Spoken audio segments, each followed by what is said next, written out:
a new era in which there will be prosperity for the people together with liberty for the people.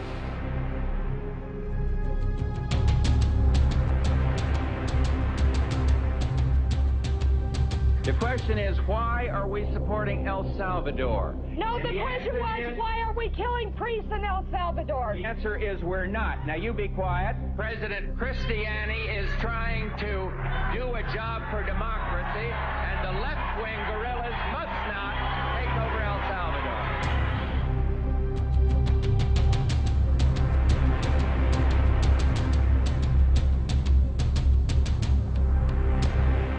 America will not impose our own style of government on the unwilling. Our goal instead is to help others find their own voice, attain their own freedom, and make their own way.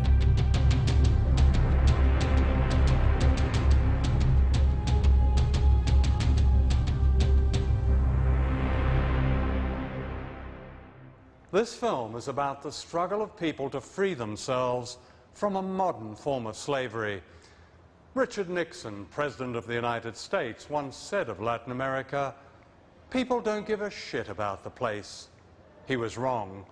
The grand design of the United States as a modern empire was drawn on the hopes of an entire continent known contemptuously as the backyard.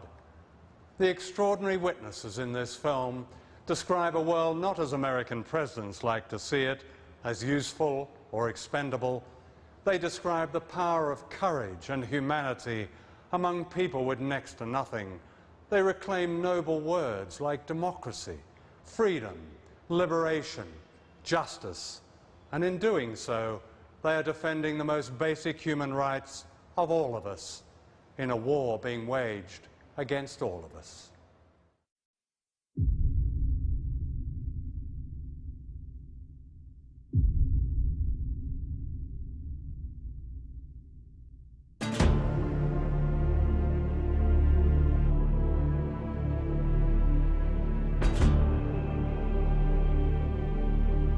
This is Caracas, capital of Venezuela, one of the richest countries in Latin America, thanks to huge deposits of oil. The rich in Venezuela live in leafy suburbs with names like Country Club. Their spiritual homes are Miami and Washington.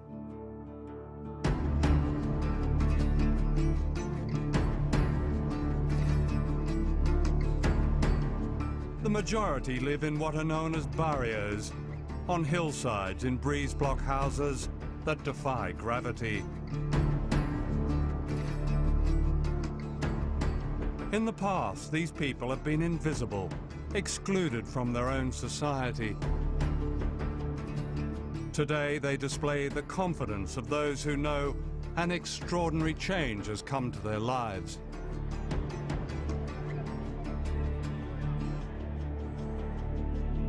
This is Hugo Chavez, president of Venezuela, the voice of the barrios.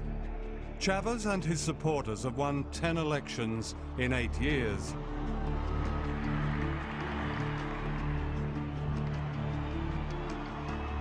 He's the symbol of an awakening of people power, driven by great popular movements that are unique to Latin America. Se acabó el caciquismo de aquellos caudillos adeptos, esa falsa democracia de las élites en Venezuela se acabó. It's no surprise that Chavez, with the help of an aggressive media coverage, has become a hate figure in the United States. Because what he represents is another way, and a threat to American domination.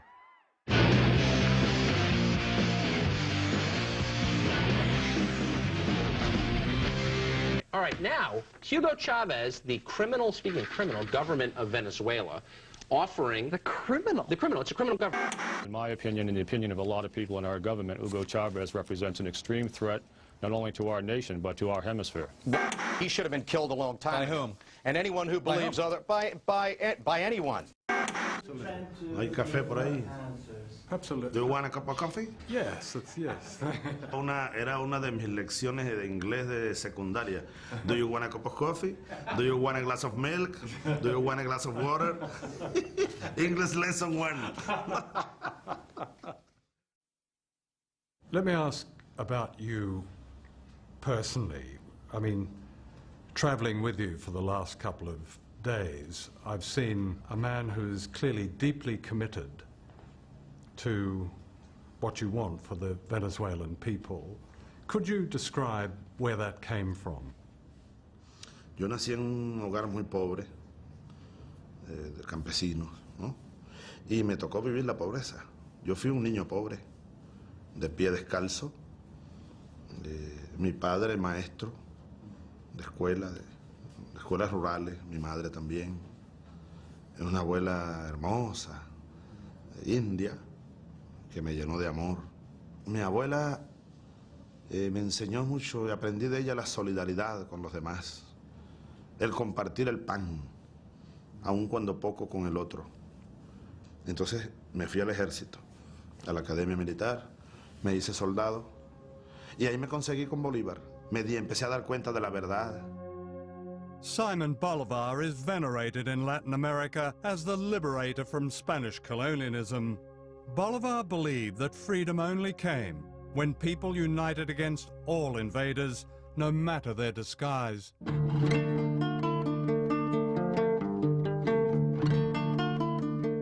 Today, the people of Latin America are again rising up against an empire built on an extreme form of capitalism known as the Washington Consensus. Whole countries have been privatized, put up for sale, their natural wealth sold to foreign companies for peanuts. In Venezuela, they've said, no more.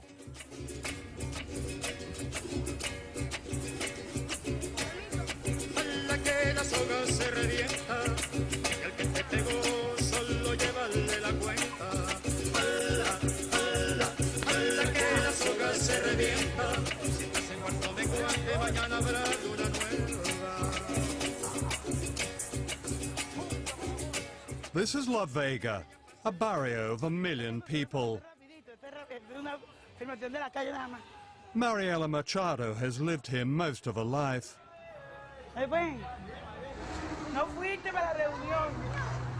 She knows what it's like to be excluded in her own country. Mire, yo tengo un hecho muy concreto. En los mapas, todos estos cerros, las casas que tienen allí, desaparecían áreas verdes. Así aparecíamos áreas verdes antes del gobierno de Chávez. Antes del gobierno de Chávez no nos sentíamos incluidos en la sociedad. This is called a mission. It's a kind of parallel government designed to bypass the old bureaucracy and deliver real benefits to ordinary people. This is raw democracy, a triumph of the grassroots. Today they're discussing the dream of owning their own homes for the first time. Nosotros no queremos título por tener título. Uno de los objetivos de ser propiedad de la tierra, más que el título, es tener la propiedad para urbanizar, para tener los mismos derechos que por muchos años hemos sido negados. Eso es lo más importante. Si nosotros, de que el que reciba el título, no, ya yo estoy listo y me voy, y no venga a la asamblea parroquial, porque después del título hay otras cosas mejores, es la urbanización de nuestros barrios.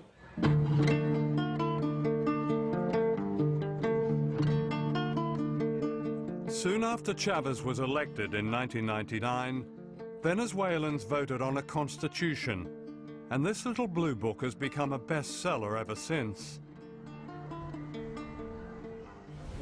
This is one of a chain of supermarkets set up in the barrios, funded by the proceeds of oil. Here prices are kept low, and on the back of every rice and soap powder packet are printed people's rights under the Constitution. Does it really mean something to you to see it there?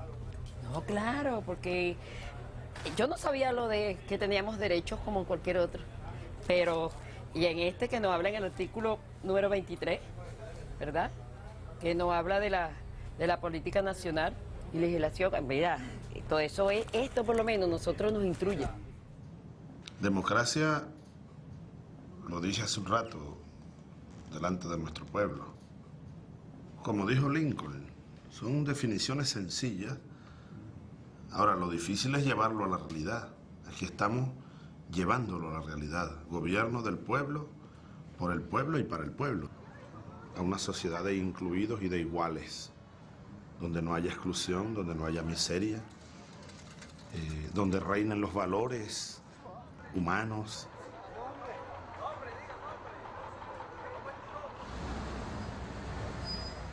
For some of his supporters, Chavez has not gone far enough. Familiar obstacles remain from the past, a stifling bureaucracy and widespread corruption. And although poverty has fallen dramatically in recent years, it's far from eradicated. When you drive in from the airport at Caracas, the one thing that shocks a first-time visitor are the barrios, the numbers of poor people. Why is it in Venezuela, which earns so many billions of dollars in oil money, that there still is this poverty in spite of all the changes you've made? ¿Que los pobres de Venezuela siguen siendo pobres? Sí. Yo siempre les digo, no queremos ser ricos. Nuestro objetivo no es la riqueza material. Es vivir dignamente, claro, salir de la pobreza y salir de la miseria sobre todo. Y vivir dignamente, ese es el objetivo. No convertirnos en millonarios, el American Way of Life, no, esa es una imbecilidad. Eso te lo digo un poco porque el tema de la pobreza es un tema al que somos muy sensibles y es el que nos lleva la mayor parte de nuestra lucha de todos los días.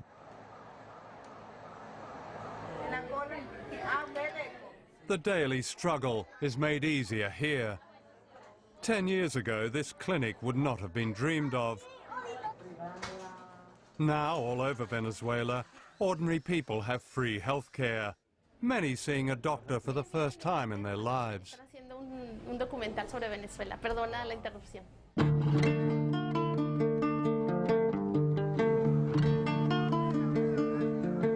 For the first time, children of the poorest have a full day at school and at least one hot meal a day.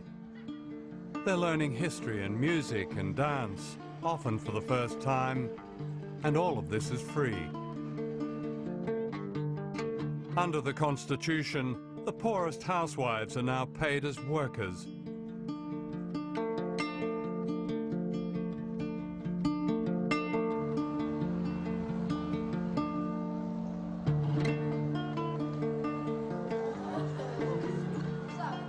Desde el mismo nivel y vamos todos, nos preocupamos del compañero que... There is now close to full literacy thanks to classes like this, catering to those like Mavis Mendez, aged 95, now reading and writing for the first time. Significa mucho para nosotros. Yo lo único que lamento es que no esté más joven para seguir aprendiendo mucho más. Porque nunca habíamos tenido un gobierno que se preocupara por la gente pobre, pues. O que nos enseñaran a leer, a escribir, nada de eso. Pienso que nunca es tarde para superarse uno.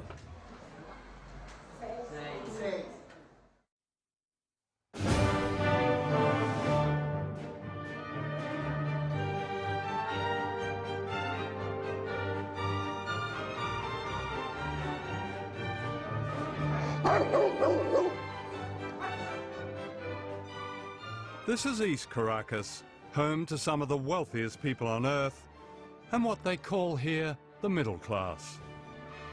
I dropped in on John Vink, who agreed to show me around his grand house.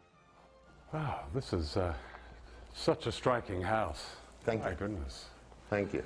Yes. You've been here long, have you? Is this, yes, I did. This is the family home? My family home. We grew up here. John Vink has travelled the world, collecting objets d'art. Have you collected all the silverware and chandelier? Is that? Yes, that one I brought from Spain. Yeah. This is a collection of Delft blue. That's why I have them over there so they don't break. This is from Peru. It's silver. But you're thinking of leaving? Yes. Yes. Why is that? Well, the situation of the country. It's getting day by day worse, and so. Well, in what way? Can you? In the political way. Yeah. We thought that this gentleman that's now in power, that he would change the whole situation, because it was a mess. Yeah. But now it's a whole mess. John Vink's view is echoed by Venezuela's powerful media. Mostly privately owned, it combines banality with hardline anti-Chavez politics. Al regreso, veremos otros peligros en las nuevas decisiones oficiales. Que Venezuela se enrumba hacia un régimen muy similar al que impera en la isla de Cuba. Etcétera. Pero a nivel del gobierno, que es el socialismo del siglo XXI, sencillamente el control total por parte del Estado de la sociedad, pues. I mean, a number of journalists now say, well, there is censorship. They have been censored. How can that be? They speak out every morning. They have their shows every day. They speak out, you know, constantly against the government every day. I mean, how can they say this? I don't know if you have seen the programs that they have. Well, anybody that comes to Venezuela and spends 2 days looking at these channels knows that there's no censorship in Venezuela. You just have to sit down and see those opinion programs between 6 o'clock and 8 o'clock in the morning. Hugo está evolucionando de fascista a nazi. ¿Qué es un nazi con diferencia a un fascista? Fundamentalmente que el nazi asesina. I mean, I don't think in any part of the world you hear the things that they say about President Chavez, about his cabinet, his ministers, the governors, the policies, whatever. I mean, it's even obscene in some ways. It seems to me that everything, including the weather, is being blamed on Mr. Chavez. Nobody blames Mr. Chavez for the weather because it's the only thing left which still works, okay? All the other thing fell apart entirely. We're talking here 1914, Bolshevik revolution, Russia. This is what's taking place here. And if you go now wait a minute. Look, we're sitting here in your wonderful apartment overlooking Caracas. In Venezuela, you say, es su casa. This is your home. And if you're comparing this with the Bolshevik Revolution, there are no revolutionaries banging on your door, and none of your companies have been invaded. Your good life hasn't really changed. It hasn't changed, has it? Yeah, but as I said before, it is now on a wait-and-see position. If I had come today on a 2-year contract, as I did in 1976, I would fulfill my contract, pack my luggage and go, because I don't see any more future. His critics accuse Chavez of building another Cuba, of being another Castro.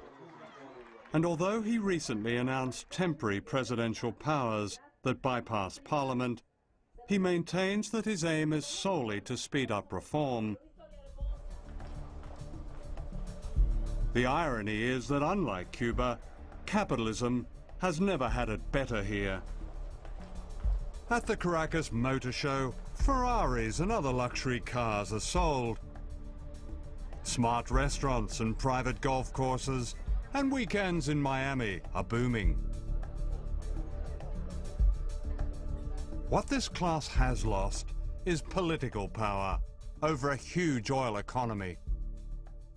I think Venezuela, because it is an oil economy, its middle and upper classes are very much biased towards the U.S. and the American way of life. In a way, they think they are cosmopolitan. They don't feel that they are from this country or that country. They belong to the world. They belong to this kind of privileged people of the world. Miami? Miami, New York, Paris. We adore Miami. Miami is our second home. We discovered Miami because Miami formerly was, it was a village.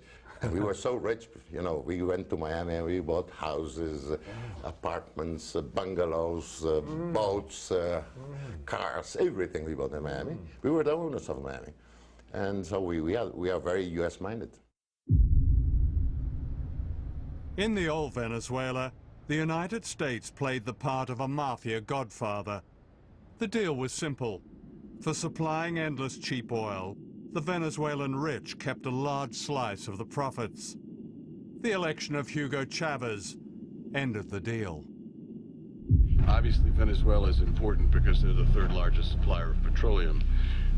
I would say that Mr. Chavez, and the State Department may say this, probably doesn't have the interests of the United States at heart. We have been concerned with some of the actions of Venezuelan President Chavez and his understanding of what a democratic system is all about. Te digo que tratamos aquí de evitar el choque con el imperio, pero era inevitable. Yo fui a Casablanca, le di la mano a Clinton, hasta por teléfono. How are you, Mr. Clinton? How are you, Mr. Chávez? Es decir, nosotros aquí tratamos lo imposible. Hacer una revolución sin chocar con el imperio, imposible.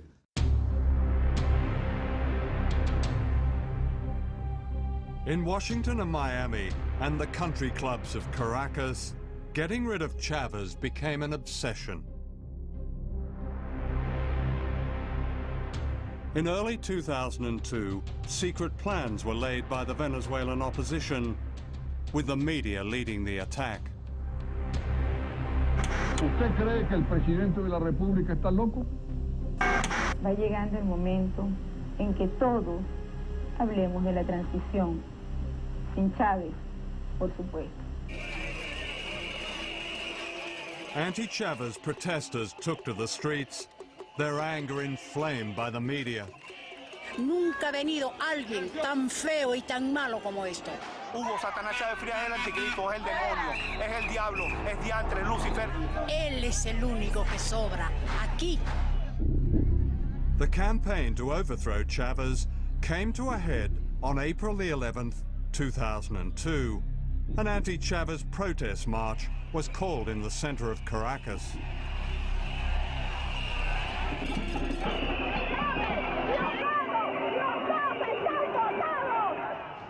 What they didn't know was that there were two marches that day. The other one was led by Chavez supporters outside the presidential palace, known as Miraflores. The two rallies were supposed to be kept apart, but then an extraordinary series of events unfolded. Without warning, the opposition marchers were redirected to the presidential palace by one of the organizers. Y él les dice, bueno, vamos hacia el palacio, vamos a desviar la marcha hacia el palacio de Miraflores. People tried to stop the march from changing course, but the organizer was having none of it. Le dice, no, en esta vaina mando yo y tú mandas en tu casa. Esto ya está programado y se va hacia Miraflores. The opposition marchers were suddenly herded towards government supporters. As they approached the palace, shots rang out.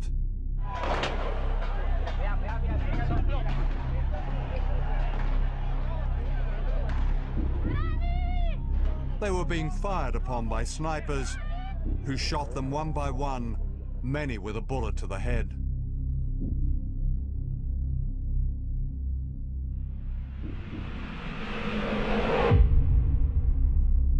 Soon afterwards, these pictures began appearing on anti-government TV, blaming the shooting on Chavez supporters on a city bridge. Paraban, disparaban y apuntando y descargando las armas automáticas. Bueno, eso queda para la historia, pero gracias a Dios que hay estas evidencias. Y apuntando a la gente que pacíficamente estaba ahí abajo. Esto es una salvajada sin nombre. Eso es lo que llaman revolución. However, as this camera angle reveals, there were no opposition marchers on the street below the bridge.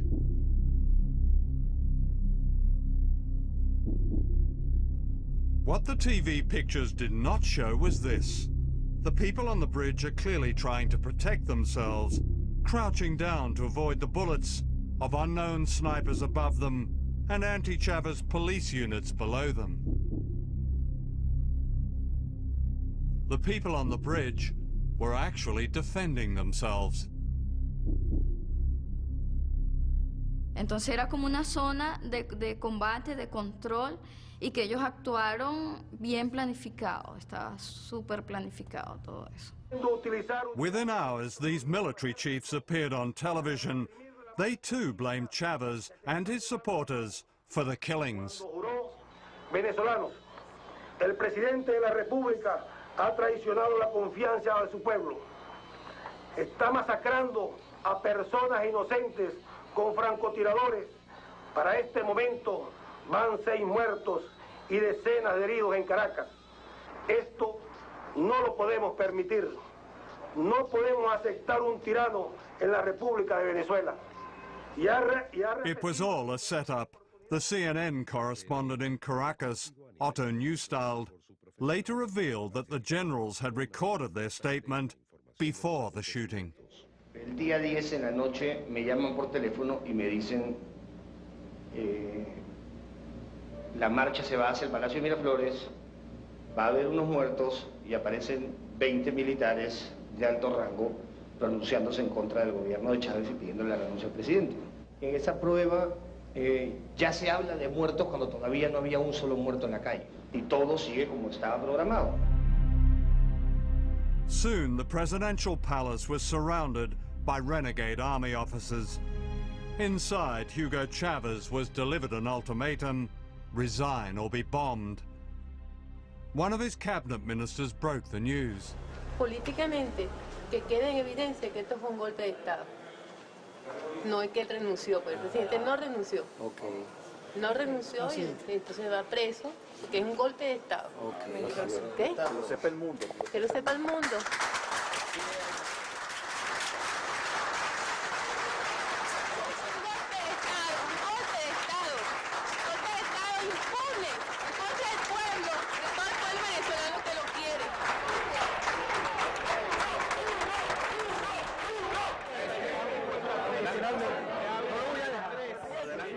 The plotters announced that Chavez had resigned. He hadn't. He was kidnapped.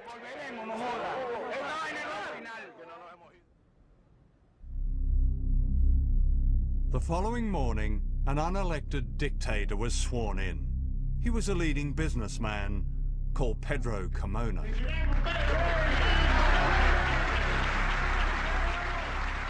Eso hicieron una fiesta. Yo vi todo ese programa cuando ellos estaban en su programa de televisor. Mire, mijo, usted no tiene idea cómo lloré. Como que si se habían muerto mis hijos y mi madre, que son las cosas más sagradas que tengo. En verlos a ellos como decían, bueno, amaneció de nuevo en Venezuela. In one amazing proclamation, democracy was demolished, piece by piece.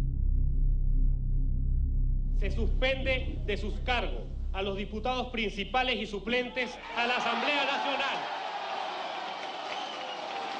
Se destituyen de sus cargos ilegítimamente ocupados al presidente y demás magistrados del Tribunal Supremo de Justicia. Así como al fiscal general de la República,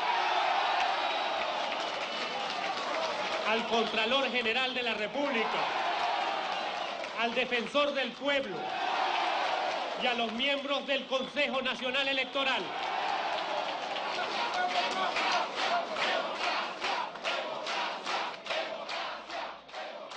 Usted no tiene idea de lo que ese decreto nos hizo.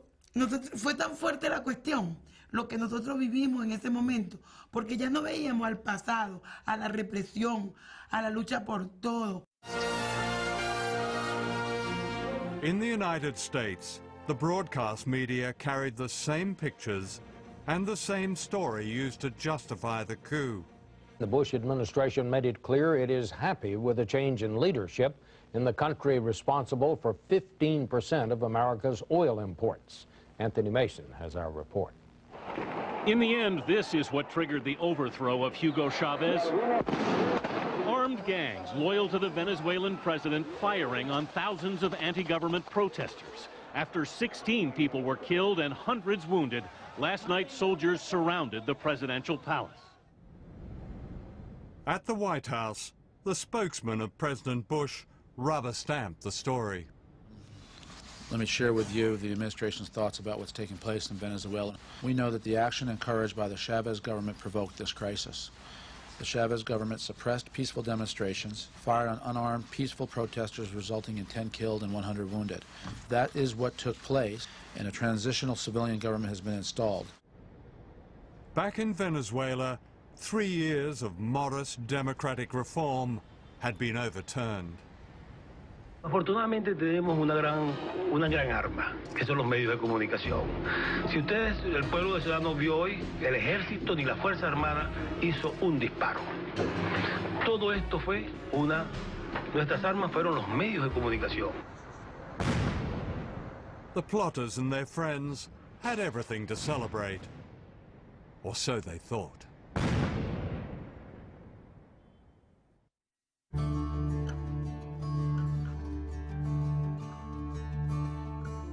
The next morning, distraught people began phoning one of the independent radio stations still broadcasting. Que tanto nos ha costado a los venezolanos. Me duele el alma por mi hijo, por mi hija, por los nietos, por toda esta juventud que va a quedar a la deriva de nuevo, en las manos de los adecos y los copellanos corruptos que llevaron a este país al caos total, sin moral. Se fue la esperanza de un pueblo, se fue la Constitución, se fue la democracia, se fue la esperanza de los niños. But hope had not gone. The truth began to emerge that the resignation of Hugo Chavez had been faked. His wife, Maria, confirmed this in a call to the radio station. Me dijo, aún después de muerto, quiero que logres que los organismos internacionales le hagan una prueba de grafología a esa firma, si es que existe, porque yo nunca firmé eso. And the people in the barrios started to fight back. Down from the shanties they came to rescue their president. The farther you take my rights away, the faster I will run. You can deny me, you can decide to turn your face away. Queremos a Chávez. Chávez es el presidente de Venezuela y el pueblo lo ama y lo vamos a defender. No matter, 'cause there's something inside so strong. I know that I can make it, though you're doing me wrong, so wrong. You thought that my pride was gone. Oh no, something inside so strong. Hundreds of thousands surrounded the palace, demanding the return of Chavez. Faced by such people power, the army turned. Es que, desde el punto de vista militar, toda la Fuerza Armada, el 98% de la Fuerza Armada en todo el país, ha reafirmado, ha reiterado su lealtad a la Constitución vigente en Venezuela, a la Constitución de la República Bolivariana de Venezuela.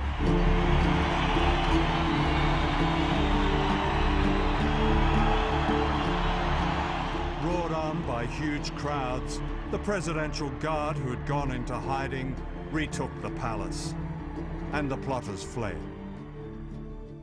Los muchachos, los policías militares que estaban dentro de Miraflores, empezaron a levantar la bandera. Eso también nos dio más fuerza todavía a que no estábamos solos. Y ahí nos quedamos hasta que empezó a venir un helicóptero. Venía un helicóptero a medianoche que llegó a Miraflores y ahí sabíamos que venía Chávez. Eso fueron una hora de gloria para nosotros en vez que llegaba.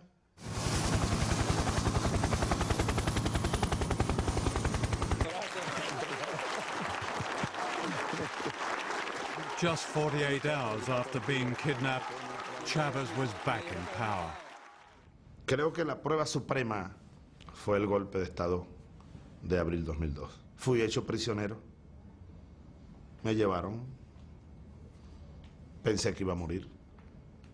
Ahora el pueblo venezolano, los pobres, sin armas, se fueron por cientos de miles a las calles, por millones, a pedir por mi vida y a pedir que vuelva Chávez.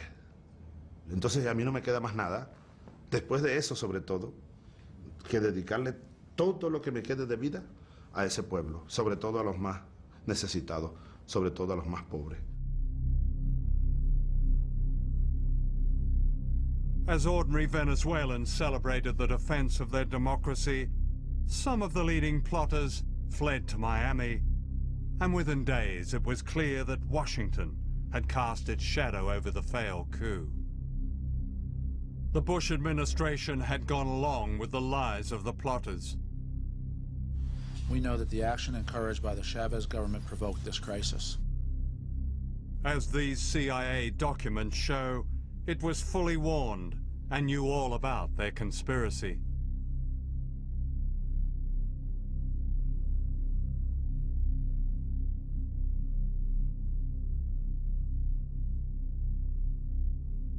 Washington claims that it warned Chavez about the coup.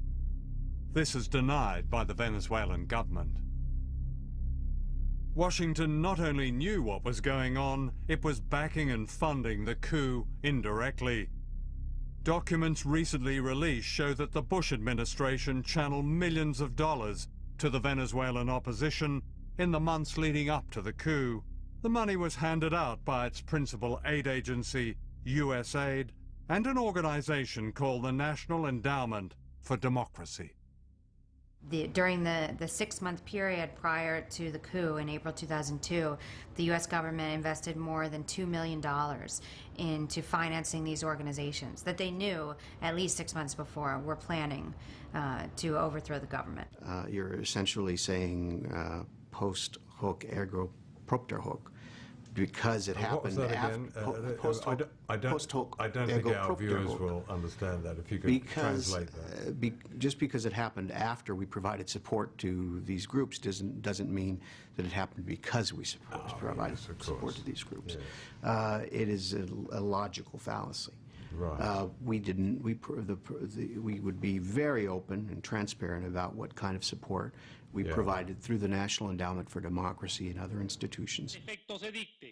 In fact, the National Endowment for Democracy handed out money to groups whose leaders were given cabinet positions in the short-lived illegal regime. An official in Washington explained that this was merely part of President Bush's freedom agenda. But I want to just be very explicit about this, because there is, I think it's very important, and it's in the interest of fairness, to understand that the United States did not support that coup. President Bush has promised to rid the world of evil and to lead the great mission to build free societies on every continent. To understand such an epic lie is to understand history, hidden history, suppressed history, history that explains why we in the West know a lot about the crimes of others, but almost nothing about our own. The missing word is empire. The existence of an American empire is rarely acknowledged, or it's smothered in displays of jingoism that celebrate war, and an arrogance that says no country has a right to go its own way unless that way coincides with the interests of the United States. For empires have nothing to do with freedom. They're vicious. They're about conquest and theft and control and secrets. Since 1945, the United States has attempted to overthrow 50 governments, many of them democracies. In the process, 30 countries have been attacked and bombed, causing the loss of countless lives. In my lifetime, the following countries in Latin America have been assaulted by the United States, directly and indirectly. Their governments replaced by dictators and other pro-Washington leaders. One of the first to be attacked was Guatemala, one of the small countries of Central America, known dismissively as banana republics.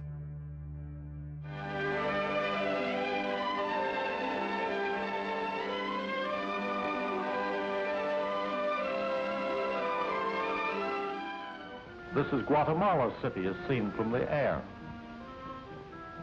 People who live in the city dress very much like the people in our own southern states.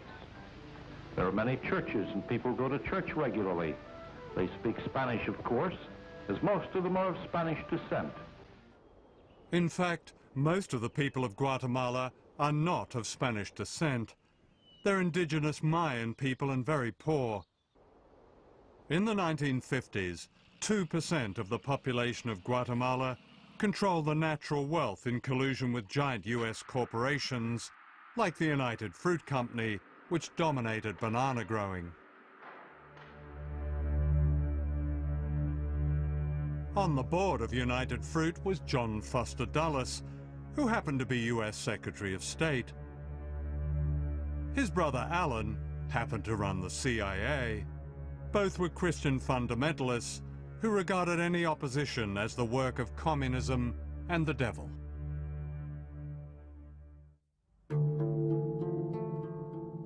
In 1950, this man, Jacobo Arbenz, became the first Guatemalan leader to be democratically elected by a majority of his people, who saw in him the hope of social justice. He was the Hugo Chavez of his day. What was going on in Guatemala is that there was a democratically elected president in 1950, Jacobo Arbenz, who sought to institute a series of New Deal-style reforms in which the state had a greater role in both developing the economy and redistributing wealth. And the centerpiece of that was a land reform. Arbenz was far from radical. His land reform policies were modest. But Washington was having none of it. Howard Hunt was then working for Alan Dulles' CIA. So they said a decision has been made at the highest levels of our government to rid Guatemala of the Arbenz regime, and we would like you to participate in it. You will be the chief of propaganda and political action. In Guatemala, what the CIA did was mobilize every facet of American power. It didn't just isolate Guatemala militarily and diplomatically, but it used the techniques of social psychology in a nearly year-long campaign which created a sense of crisis in Guatemala. What we wanted to do was have a terror campaign to terrify Arbenz particularly, terrify his troops, much as the German Stuka bombers terrified the population of Holland, Belgium, and Poland at the onset of World War II. And that's what they did, so that the United States could control the economy of Guatemala, destroying the dreams of its people. We sowed confusion through the countryside. And of course, by this time, we had aircraft flying over and dropping leaflets and doing a little harmless bombing. A little harmless bombing and a CIA terror campaign cost thousands of lives.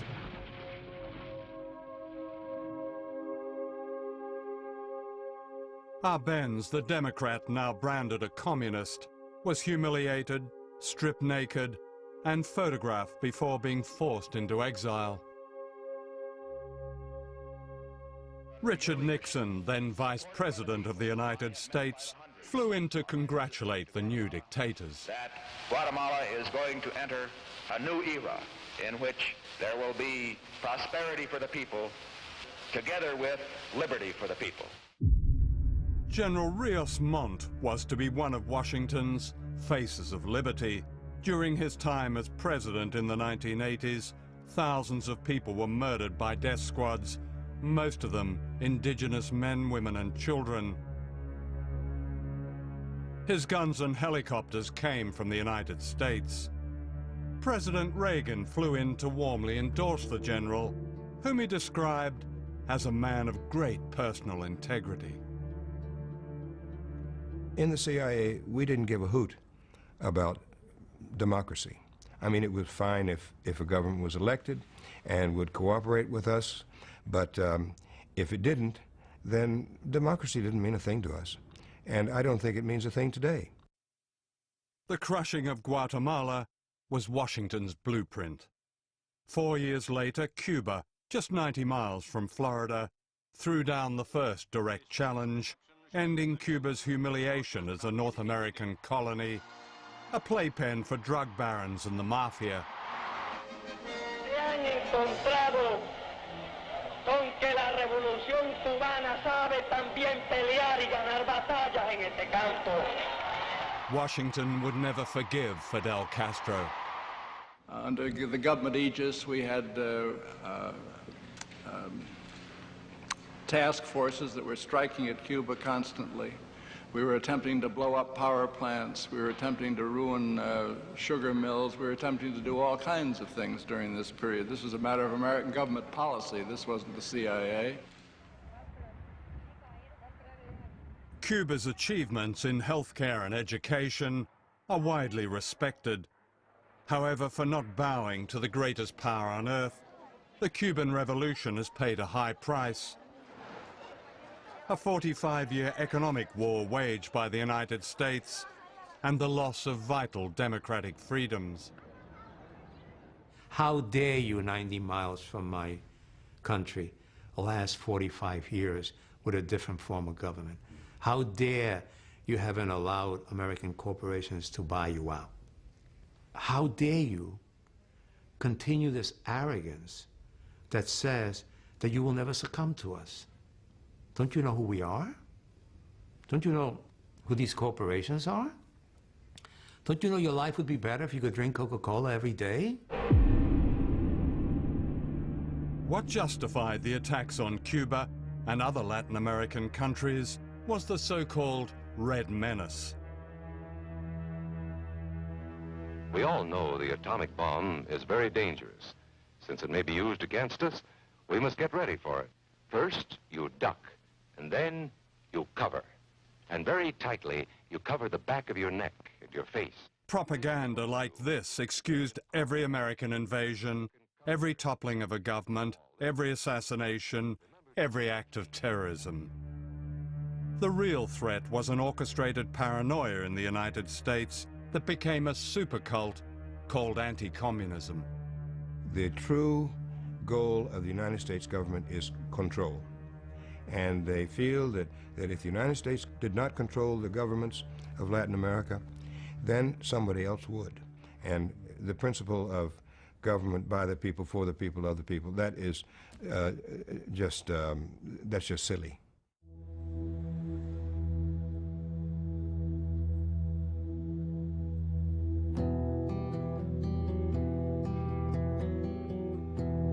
This is Santiago, the capital of Chile. In 1973, the National Stadium was turned into a concentration camp as a military coup, backed by the United States, overthrew the democratically elected government of Salvador Allende. The leader of the coup was a fascist, General Augusto Pinochet, who rounded up Allende's supporters and brought them here.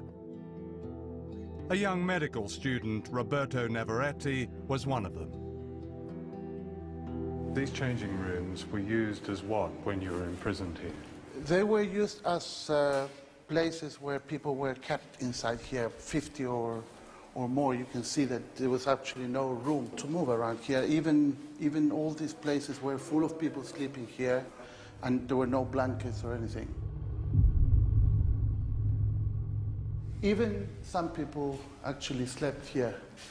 There was very little room. When they started to torture you all, what did they do to you then?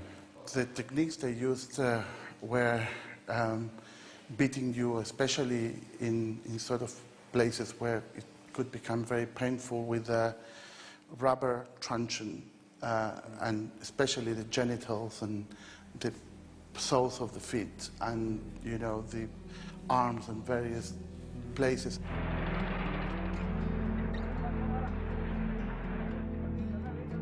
Over 2,000 people were confined here, many of them never to be seen again. Victor Jara was Chile's greatest balladeer. His songs had celebrated the popular democracy of the government of Salvador Allende. He was taken to the stadium, where he was a source of strength for his fellow prisoners, singing for them until soldiers beat him to the ground and smashed his hands. In his last poem, smuggled out of the stadium, he wrote, "What horror the face of fascism creates. They carry out their plans with knife-like precision. For them, blood equals medals. How hard it is to sing when I must sing of horror, in which silence and screams are the end of my song." After 2 days, they killed him. How old were you?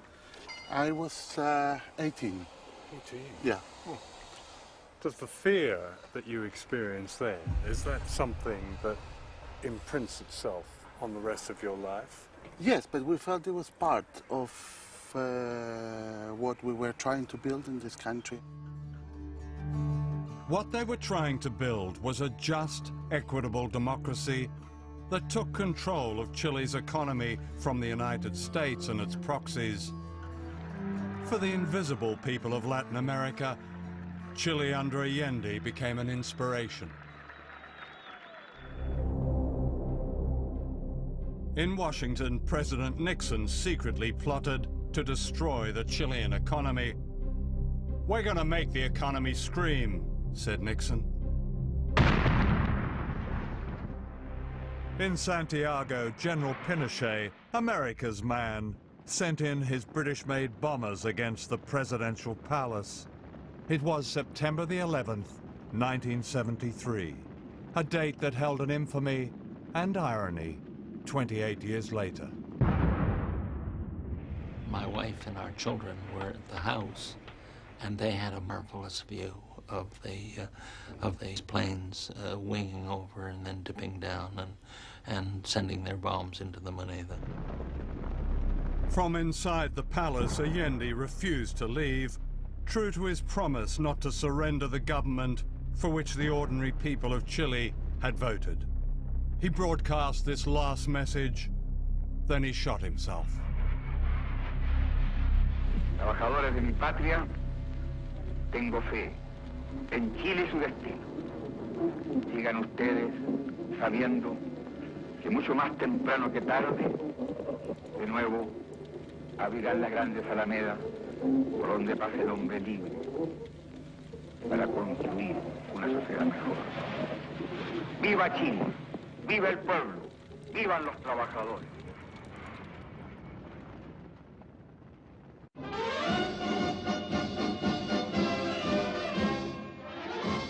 With General Pinochet in power, Washington again denied it had destroyed another democracy. We had no contact with any of the people that carried out the military coup, and therefore the coup that overthrew Allende was done without contact with the United States. A very different story is told by these secret documents. In October 1970, the CIA cabled its man in Chile. It is firm and continuing policy that Allende be overthrown by a coup. When that happened 3 years later, a US official cabled back to Washington. Chile's coup d'etat was close to perfect. Fascism is a word that's often misused, but you've experienced it, the real thing. Yeah, I think so. I think When did you realize that you were ensnarled by fascism? When did it manifest itself? I think it was evident from the very beginning, the ferocity, the sheer brute force that they use, the disregard for any kind of human dignity. I mean, their aim was really to make you into a thing, I think in order to protect themselves, because if they made you into a thing, then they didn't have to have human feelings towards you. They dehumanized you from the very beginning. Once again, a Latin American elite was delighted to be rescued by fascism. A country has to be well set, has to be well run, well worked, and see that everyone does the work. Because if they don't, then that country goes to the dogs. And this is the one man that's been able to hold them. I don't believe there's any torturing done in this country. Because you understand one thing. Why torture somebody when you can shoot them?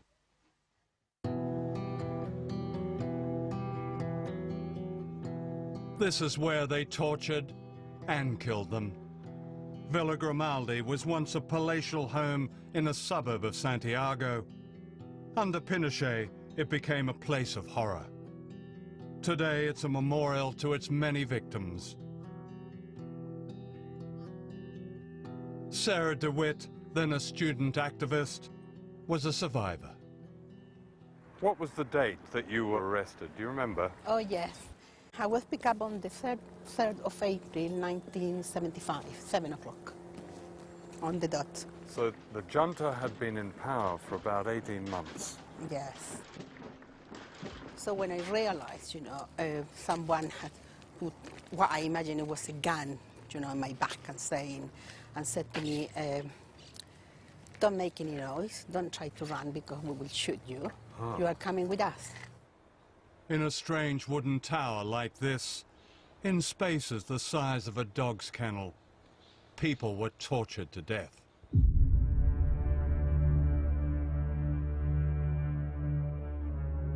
They took me to this room. They were punching me, hitting me, grabbing my nipples, telling me that I was a whore. So they asked me to take off my clothes, and they tied me up. And then they started giving me electricity.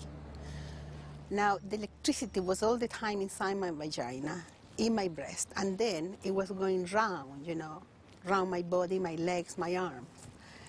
And, well, they did that, They would stop asking me questions, and then touching me everywhere, and shouting, abusing. And then they would go, they continue with electricity. Duane Claridge was head of the CIA's Latin American division in the early 1980s. Chile, the only reason it exists is because of Pinochet. At a huge human price. What human price? Give me a break. The thousands who were disappeared and murdered? Thousands? You count them. What thousands? Well, and I've don't seen... talk to me about truth commissions. I've seen their names in the cemetery in Santiago. Yeah, you're saying... Yeah, you're saying they're thousands. fakes? There aren't thousands. Well... There aren't thousands, sir.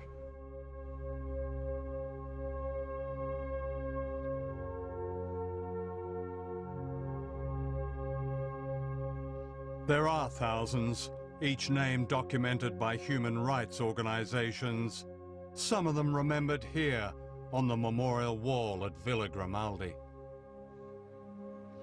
You have a couple of friends there, like Jacqueline? Yes, I have friends, mainly people from my training. There is a girl there, Jacqueline Drugy, another one, Cecilia Labrin. She was pregnant, Cecilia, 3 months pregnant when they took her. They took another woman, Elizabeth Recas. She was 7 months pregnant. She went missing as well. Doesn't bear thinking about, does it? No, because sometimes, I think about what were they feeling, when they were being killed, and why, and well, sometimes I think too much and I start feeling, like the pain. What do you feel when you are being killed? And in such a way that I find it, I find frightening, really. Yeah. Because you wish, that you could have done something for them. Such the isolation, you must feel totally, I don't know, what do you think, really? Alone. Yeah, very, very much alone.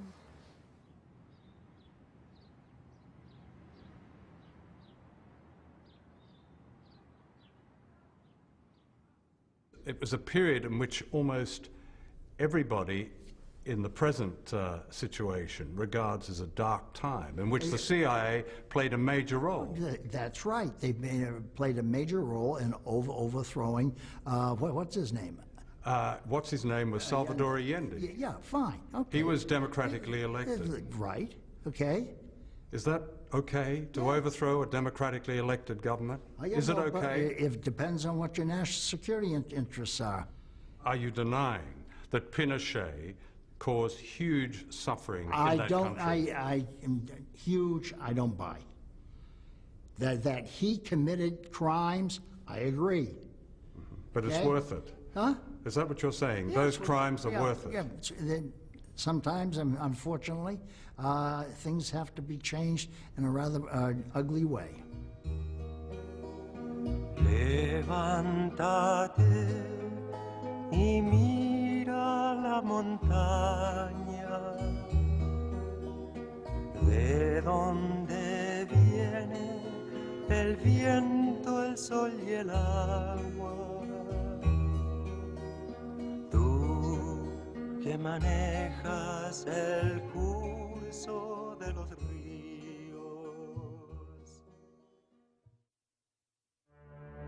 By the late 70s, most of Latin America was controlled by dictators, including those like Pinochet, who were openly fascist. All of them were backed, directly and indirectly, by the United States. They sent their henchmen to be trained here at the School of the Americas in Georgia. Officially, it was described as little more than a Boy Scout camp, teaching American values such as respect for human rights. In fact, from these manuals were taught interrogation and torture techniques. Major Joseph Blair taught at the School of the Americas in the early 1980s.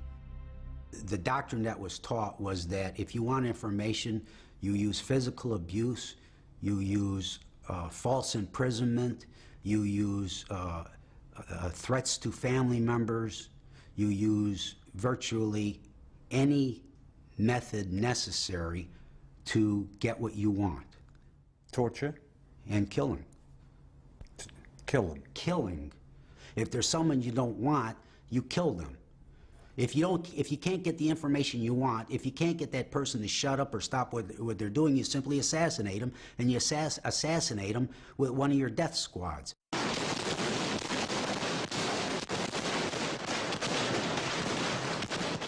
This is a death squad in action in El Salvador. Actually, it's the National Police, many of whom were trained at the School of the Americas. Here on the steps of San Salvador Cathedral, they're gunning down mourners attending the funeral of Archbishop Romero, who was murdered as he said Mass on March the 23rd, 1980. This man, Robert d'Aubusson, gave the order to kill the Archbishop. Major d'Aubusson was Washington's dirty secret in El Salvador. He was trained at the School of the Americas. According to the Truth Commission and a whole swathe of human... Come on, John. This is where we're going. You're wasting my time. That's all bullshit. Those people all had agendas. So it was bullshit that the Salvadorian military were murdering tens of thousands of people. I bet you can't count more than 200 in the whole 10 or 12 years. We can count 200 in this one village alone. They were mostly women and children, systematically murdered in just one day and night in December 1981 in the village of El Mazote. The killers belonged to a special battalion of the El Salvador Army, trained by the United States. There were few survivors. Dijo que las mujeres se abrazaban llorando y gritando que no las mataran. Yo por estar peleando por mis hijos, no los quería dar, no los quería dejar yo, decía que me moriría con ellos. Pero me los quitaron de mis brazos. Cuando se oía que estaban matando a los niños por la noche, se oían los gritos de los niños y les gritaban a sus mamás y a sus papás. You're taking the stuff from these propaganda mills. And I'm not interested. What are the propaganda mills? All these things, this truth thing and all that, they're nothing but propaganda mills. Do you really think I didn't know so. Are they all conning us, lying us? Yeah, Amnesty International? Amnesty International is right in the middle of it. During the 1980s, the years of Ronald Reagan in the White House, a trail of carnage and grief was blazed across Central America. I reported America's war against Nicaragua, which had the temerity to overthrow a Washington-backed dictator, Somoza. The CIA attacked Nicaragua with death squads known as the Contra. Why did Washington attack such tiny countries? Because the weaker they are, the greater the threat. People who can free themselves against all the odds are sure to inspire others. What right have you, when I mean you, the CIA, the United States government, or any foreign power, what right do you have to do what you do in other countries? What National right? security interests. But that's a divine right, isn't it? Because the people that you do it to have no say in this. Yeah, well, that's just tough. We are going to protect ourselves, and we're going to go on protecting ourselves because we end up protecting all of you. And let's not forget that. Right. Right? No, I won't. We'll intervene whenever we decide it's in our national security interest to intervene. And if you don't like it, lump it. Get used to it, world. We're not going to put up with nonsense. And if our interests are threatened, we're going to do it. In Guatemala, the United Nations described the Washington-backed campaign against the Mayan people as genocide. An American Roman Catholic nun, Sister Diana Ortiz, experienced this at first hand as a missionary. In 1989, after speaking out about the brutal treatment of the indigenous people, she was kidnapped.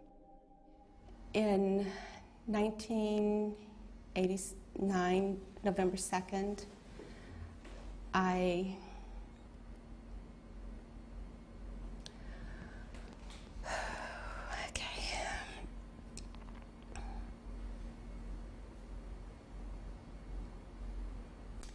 was abducted and I was put in a police car,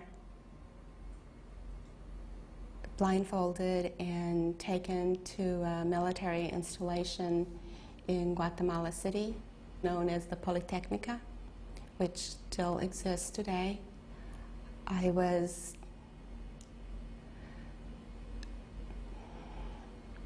taken to a basement, and I still remember to this day, upon entering the building, the clandestine prison,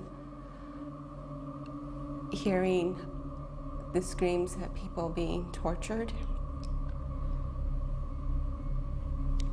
Can we stop?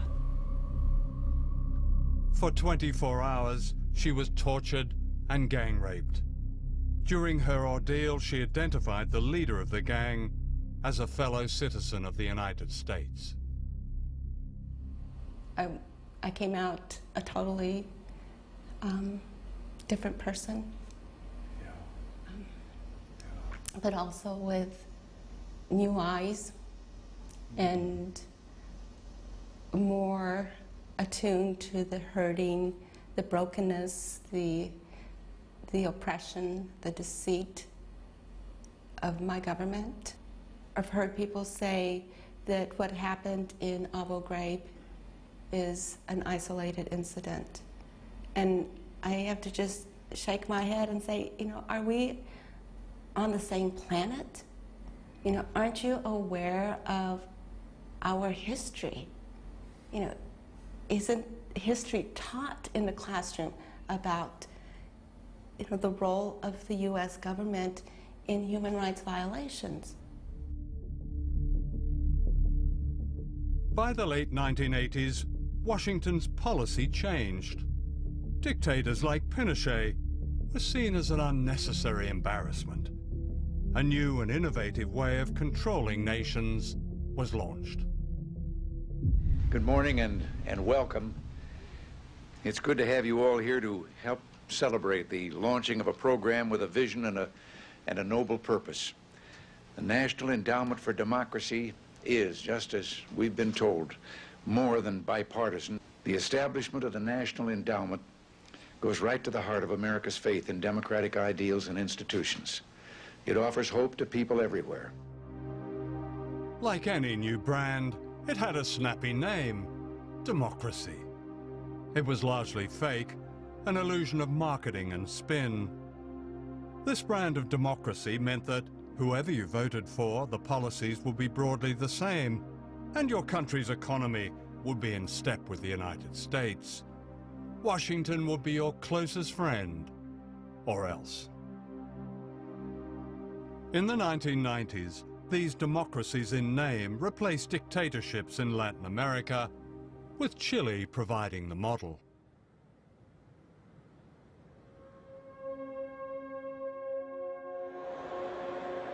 This is the commercial center of Santiago, Chile. On the surface today, everything seems normal, modern, prosperous. To the Bush administration, Chile is the very model of economic success. A laboratory experiment, according to the magazine Business Week. Much of life has been privatized. There are now billionaires, and the rich are getting richer. Pinochet fixed the country. Who says? The United States says. No. The World Bank says, the Inter-American Bank says, everybody says it. He brought about an economic miracle in Chile. And I'm not saying he had the brains for it, but he had the brains to hire all these people, Chileans, who had studied at the University of Chicago, who knew something about real economics. Real economics were advocated by Milton Friedman, an extreme right-wing economist at the University of Chicago. Friedman was invited to perform his laboratory experiment on the economic life of Chile. The families of the tortured and disappeared were silent witnesses. Without irony, he called his experiment shock treatment. Please be seated.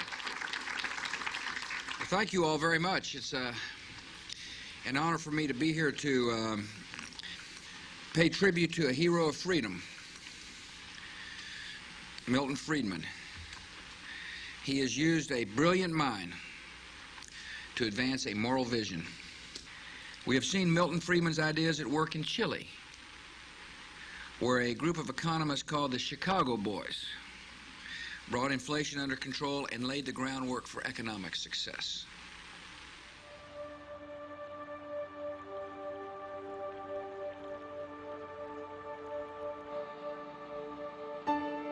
This is the other side of the economic miracle.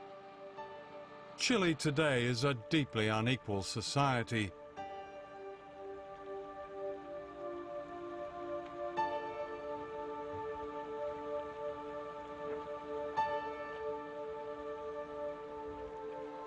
This shanty town is just minutes from Santiago's smart hotels. Hay tantos cesantes, hay miles de cesantes, los jóvenes, y el que trabaja no alcanza para nada. ¿Y con qué paga la luz? ¿Con qué paga el agua? Hay que comprar el gas, todas las cosas que hay que comprar.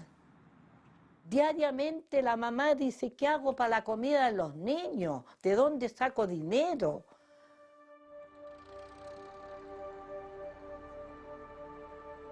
We found this couple living and freezing in the shantytown.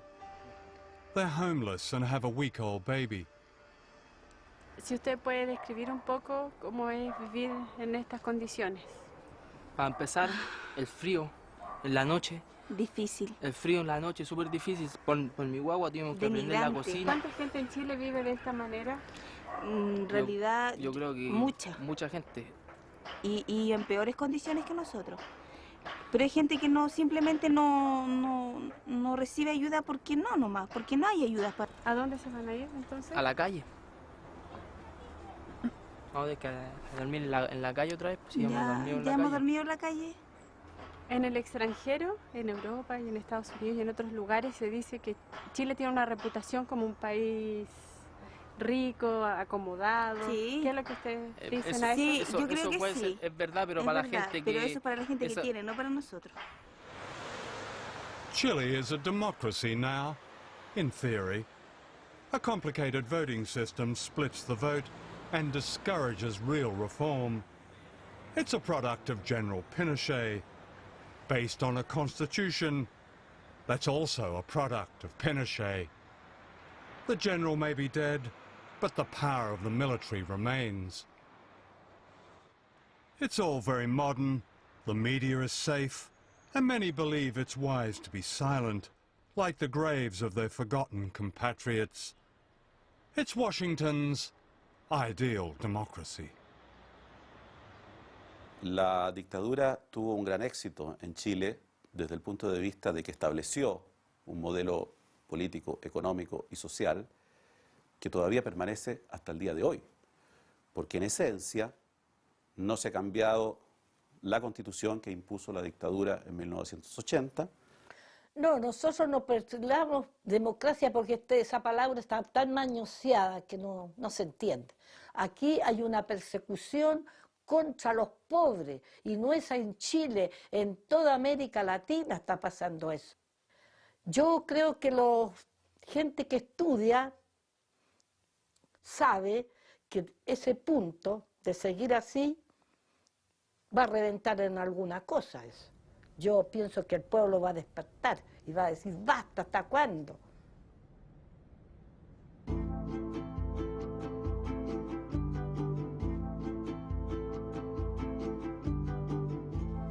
This is Bolivia, another laboratory experiment.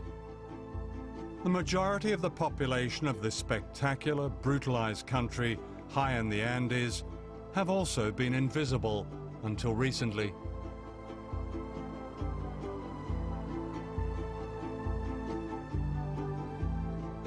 The indigenous people, the Aymara and Quechua, carry memories of a culture and civilization and wealth long before the Spanish arrived 500 years ago.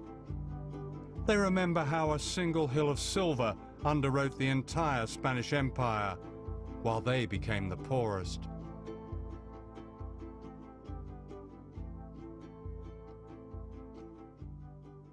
This is the National Congress of Bolivia.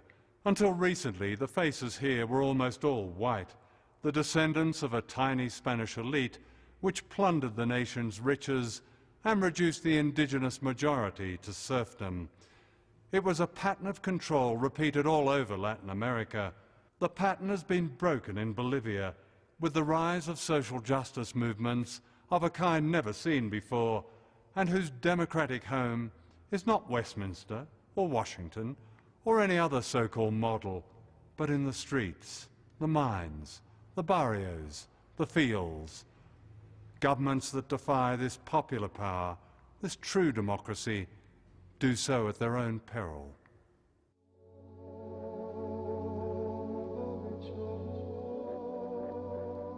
This is El Alto, the highest city on earth, and perhaps the poorest.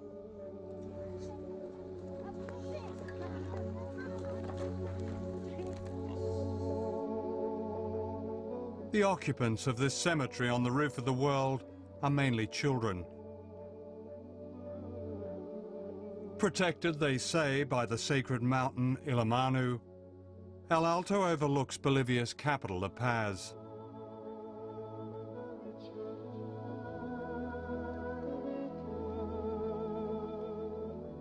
Juan Delfin, a priest and a taxi driver, has lived here for most of his life. Esta es una zona Villa Ingenio, cementerio general de Villa Ingenio, de la zona norte de la ciudad del Alto. Y aquí hay una triste amargura. Hay de todo tipo que están nuestros hermanos, nuestros niños, nuestras hijas, nuestros abuelos y abuelas muertos que están simplemente enterrados. Vemos lo que está, ¿no?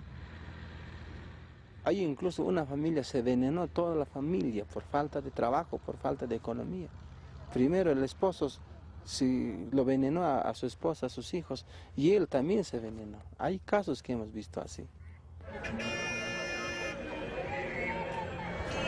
When I first came to Bolivia in the 1960s, El Alto barely existed. The million people living here are peasants run off their land and miners made redundant by policies similar to those imposed in Chile. Infrastructure that didn't make a quick buck was privatized. The message was clear: sell it, strip it, or scrap it. The indigenous people were scrapped. ¿Por qué? Nos preguntamos. Si yo era rico, si soy boliviano rico y nacido, pero ¿por qué estoy pidiendo la limosna? ¿Por qué? Si teníamos mar por un lado, ¿no? Si teníamos plata, oro, todo teníamos. Entonces, ¿por qué seguimos sufriendo? And yet the people here have held together. Their sense of identity, their community.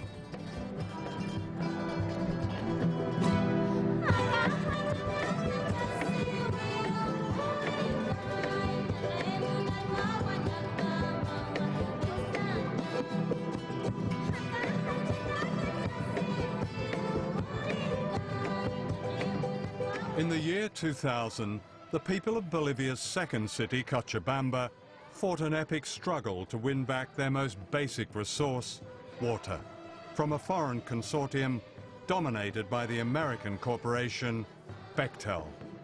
And they won.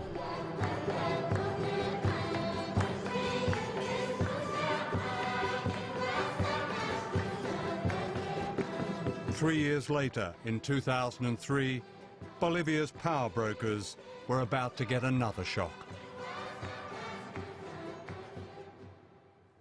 This is Gonzalo Sanchez de Lozada. Known as Goni, he was brought up in Washington. His English is better than his Spanish. They knew him here as El Gringo. Yo lo veía un gordo sentado en una silla de ruedas, que es de oro, ¿no? Y soberbio. Entonces yo pienso que él era soberbio, tal vez por el poder que tenía, ¿no? Que era su riqueza. When Goni was elected president of Bolivia in 2003, he backed a law that amounted to a fire sale of the country's resources. Almost everything was up for grabs, including Latin America's second biggest gas reserves. De un de repente sabemos que tenemos gas y se está vendiendo al otro extranjero y tiene que ir a Estados Unidos, tan grandes, y mientras yo me estoy cocinando con leña. Entonces empieza la guerra desde ahí. Y bloqueamos, manifestamos y paro hasta que nos responda. The people of El Alto fought back, blocking the roads leading into La Paz.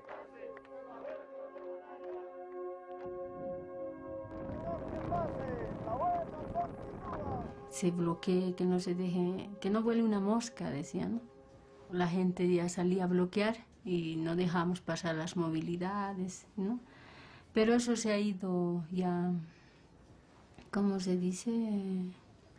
Intensificando. Goni's response was the traditional Latin American way. He sent in the army to crush dissent.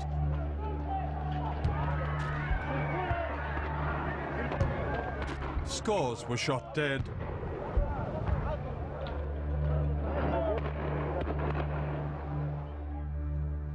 Many were brought to Juan Delfin's church.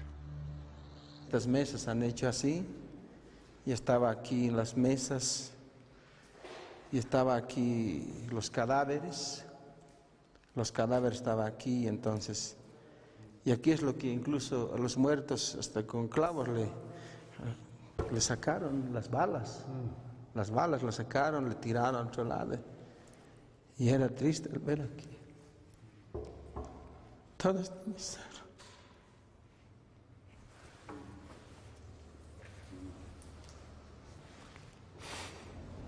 Todo eso era lleno aquí, puros doctores, estaba lleno, estaba aquí, ninguna gente, pero el olor era harto. Como quedaron huérfanos los aguas de...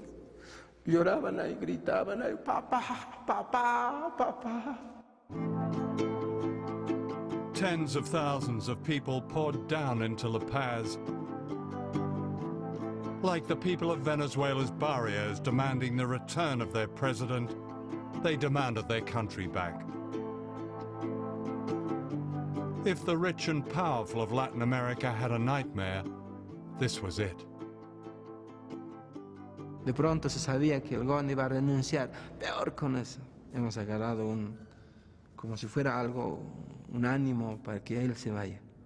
La meta era eso, para sacarlo a él. Eso era la meta. Goni fled to the United States and is today living in a smart suburb of Washington. In October 2004, the Bolivian Congress ordered his arrest on charges of bloody massacre. George Bush has said, governments that harbor terrorists are as guilty as they are. Pero toda esta oscuridad estamos así. El oscuro que nos ve. Toda la oscuridad. This extraordinary mural was painted by Juan Delfin. It's a cry of freedom from an entire continent. Todo mataron, pero nosotros defendemos este pueblo aymara con el potuto que defendemos nosotros, con la expresión de la voz, con el puño que tenemos y que manejamos nuestra bandera, que es nuestra huipala, la bandera, contra Estados Unidos. Este es Estados Unidos, la bandera de Estados Unidos. Contra eso estamos nosotros, porque ellos nos han hecho esto así. Es puño muy importante. Por eso cuando juramos, sí, esto es nuestro, y estamos así.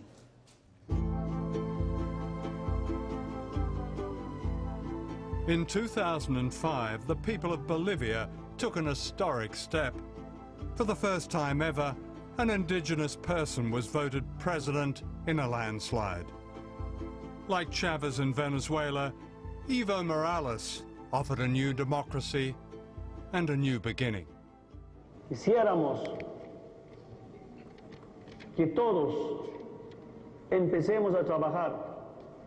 Se acabó las fiestas, se acabó la luna de miel, ahora es trabajo permanente para cambiar nuestra Bolivia. Sin duda que está creciendo, se está propagando por todo el continente de América Latina, el Caribe, pero sobre todo en Sudamérica. Yo me la paso recorriendo esta América Latina desde Buenos Aires hasta Brasilia, Montevideo, La Paz, y por todos lados hay un fervor desatado, hay un fervor. In Latin America, there's now a host of leaders offering new beginnings. Of course, history is crowded with heroes who offer new beginnings. The respectability of great power and its games and deals and plunder always beckon. If these new leaders succumb, their biggest threat may not be from Washington, but from the people on the hillsides. I was born by the river in a little tent.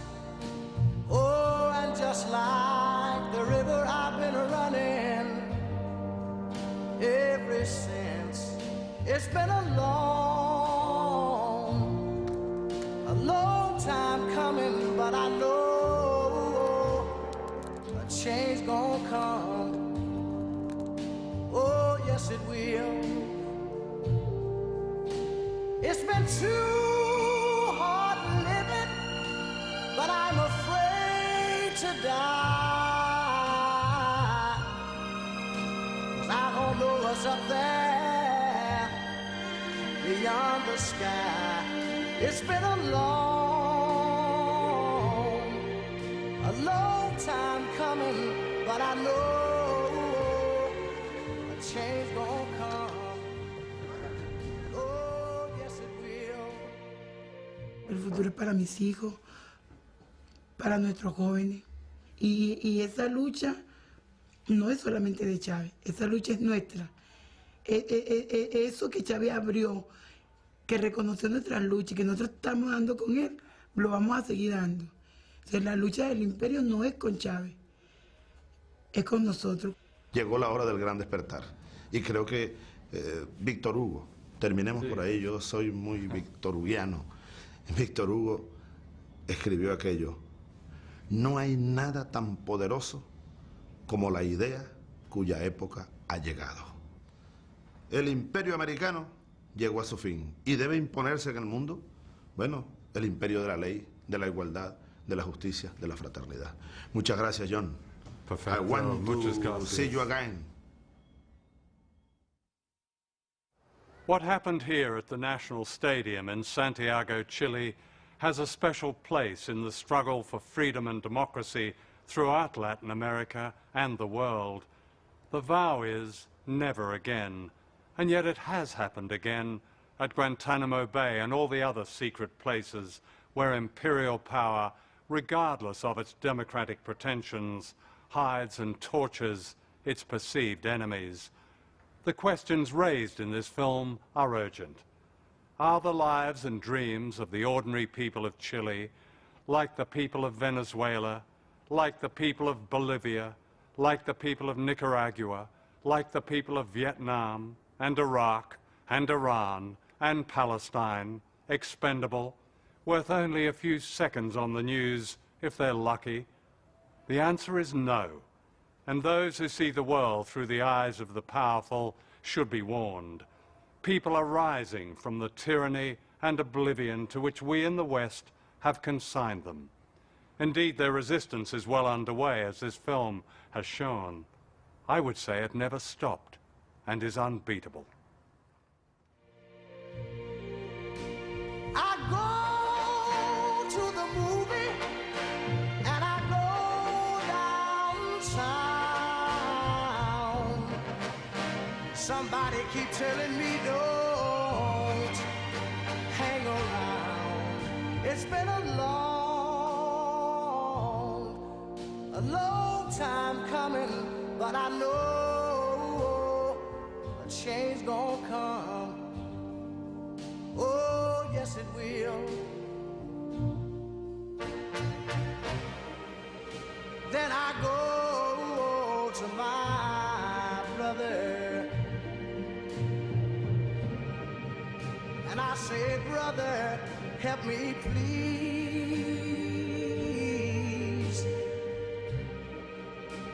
But he winds up knocking me back down on my knees. Lord, there've been times that I thought I could last for long, but now I think I'm able to carry on. It's been a long time coming, but I know change gon' come.